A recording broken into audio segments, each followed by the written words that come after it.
రాష్ట్రంలో ఈ గంజాయి మాదక ద్రవ్యాల సమస్య తీవ్రం అవుతున్న విషయాన్ని మనందరూ కూడా తెలుసు. పేపర్లు చూస్తే అక్కడ 2 కిలోలు టన్ను లేకపోతే 50 కిలోలు 100 కిలోలు హీరాయిన్ లేకపోతే మాదక ద్రవ్యాలు, విశాఖపట్నంలో జరిగిన మాదక ద్రవ్యాల సమస్య ఏమిటో మీకు తెలుసు.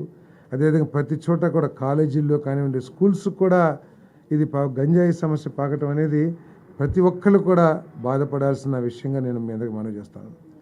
దీని మీద కఠిన చర్యలు తీసుకోవాలనే ఉద్దేశంతో మరి 4 మంత్రులతో మరి ముఖ్యమంత్రి గారు ఒక కమిటీ వేయటం జరిగింది. హోమ్ మినిస్టర్ గారు, ట్రైబల్ వెల్ఫేర్ మినిస్టర్ గారు, ఎడ్యుకేషన్ మినిస్టర్ గారు, హెల్త్ మినిస్టర్ గారు, ఎక్సైజ్ మినిస్టర్ గారు, 5గురితో కూడా ఒక కమిటీ వేసి దీని మీద ఎలాబరేట్గా డిస్కస్ చేసి దీన్ని ఏ విధంగా అరికట్టాలి అనే విషయం మీద మరి చర్యలు తీసుకుంటానికి ప్రభుత్వానికి సూచన చేయడానికి ఒక కమిటీ వేశారు. మరి ముఖ్యమంత్రి గారు దీని మీద చాలా సీరియస్గా ఉన్నారు. ఎందుకంటే ముఖ్యమంత్రి గారు కదా మంత్రిమండలి మొత్తం, ఎందుకంటే